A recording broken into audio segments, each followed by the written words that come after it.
Good day, sir. My name is George Didagamak. So, ako i-explain mo karon ng magnetic parts of shape of magnetic compass. So, compass ball. Dara, sir.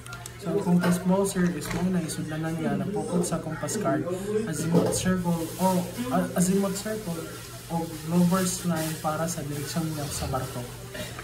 Yeah. So, iron spear. Mula nga putaw aron makorek ang epekto sa lokal nga magnetismo sa barko. So, Flinders bar. So, there are Flinders bar, sir. So, Flinders bar muna ang baras nga putaw para sa pagkorek sa vertical nga magnetismo. So healing magnet tube, sir. Yes, sir. Like magnet tube, sir, is magnet para makompensar sa magnetismo tungod sa pagtingkod o paglungaw sa barko. Yeah.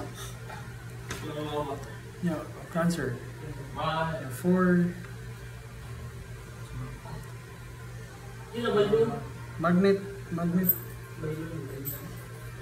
tray for magnet tray for AFT-B magnet tray. So for an AFT magnet tray B, kay mo na mga tray nga adunay magnet para sa pagsulbad sa permanenteng magnetismo sa barko. Yeah. Binnacle stand. So binnacle stand, sir, is sa suporta nga nagkupot sa compass ligon sa deck sa barko. Yeah.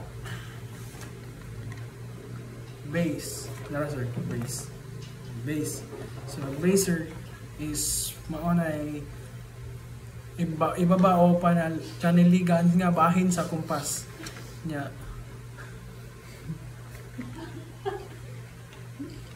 Nga mirrors reflection, sir.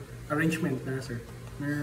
Mirrors and arrangement. So, mirror reflection arrangement mo na itabang sa pagtanaw sa compass gikan sa layo o gikan sa bridge. Yeah. Peephole going to the ship bridge, sir. Dara, sir.